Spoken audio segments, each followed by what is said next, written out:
Dans cette rentrée 2017, la situation du Royaume-Uni est assez confuse. On ne sait pas comment vont réellement les négociations sur le Brexit, sauf qu'elles ont l'air d'aller mal. On imagine qu'il pourrait y avoir une crise sur l'argent, puisque l'Union européenne attend un gros chèque du Royaume-Uni avant son départ, qui doit avoir lieu en mars 2019, et que le gouvernement britannique ne l'entend pas de cette oreille.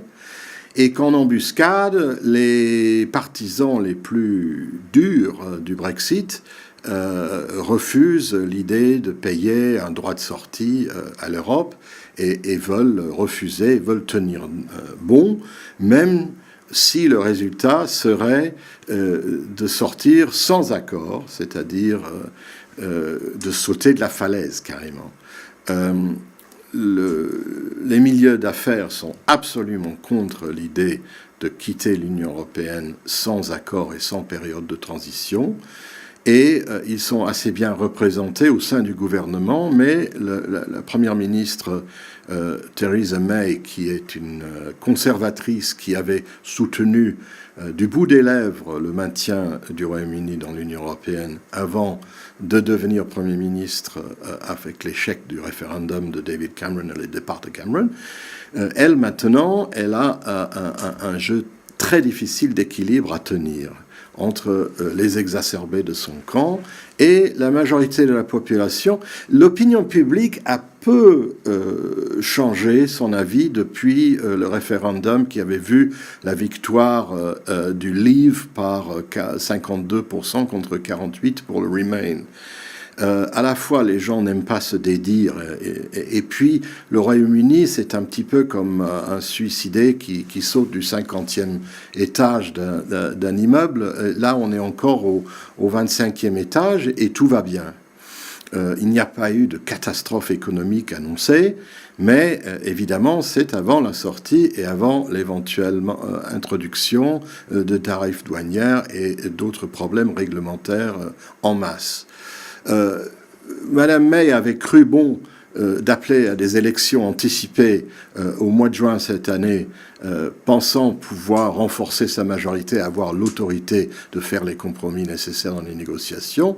Les électeurs ont vu autrement, l'ont renvoyé au gouvernement, mais sans majorité. Elle a été obligée de passer un accord avec les protestants unionistes de l'Irlande du Nord pour se maintenir au pouvoir.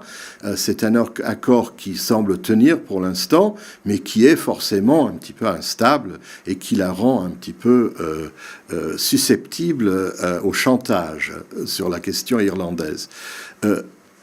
Les conservateurs ne sont unis que par une seule et unique chose, la crainte d'une nouvelle élection si jamais Madame May perd sa majorité, élection dans laquelle les travaillistes pourraient revenir au pouvoir. Les travaillistes qui étaient donnés pour morts quasiment après l'échec du référendum et sous le leadership de Jeremy Corbyn, qui venait plutôt de l'extrême gauche du parti, de la gauche protestataire plutôt que de la gauche du gouvernement, et qui n'avait pas fait une campagne très enthousiaste pour le maintien, alors que c'était la politique de son parti, et qui semblait très bien s'accommoder de la sortie du Royaume-Uni de l'Europe. Maintenant, au sein du Parti travailliste également, il y a eu un petit sursaut des pro-européens qui ont réussi ou qui semblent en passe de réussir à imposer une politique de maintien du Royaume-Uni, au moins dans le marché unique européen et dans l'union douanière. Si ça devait se faire, ça voudrait dire évidemment que le Royaume-Uni serait obligé de respecter des règles qu'elle n'aurait plus aucune voie à fabriquer, ces règles, mais ce serait en tout cas éviter la rupture brutale avec l'Europe et maintenir des liens commerciaux et politiques les plus étroits possibles. Toute la politique britannique tourne en fait autour du Brexit, mais Madame May, qui avait demandé une majorité forte et stable pour pouvoir négocier, se trouve affaiblie Et les travaillistes, de leur côté, en mettant le doigt sur l'austérité, sur le déclin des services publics, notamment le service national de santé chéri des Britanniques, ont réussi à redresser un petit peu la barre et à remonter, même si ils n'ont pas gagné les élections. Et moi, je ne suis pas certain que même s'il y avait de nouvelles élections anticipées, M. Corbyn pourrait les gagner, vu son positionnement très à gauche qui le met plutôt du côté de Jean-Luc Mélenchon que même d'un Benoît Hamon. Donc voilà la situation à l'heure où on parle. Elle peut évidemment changer assez rapidement.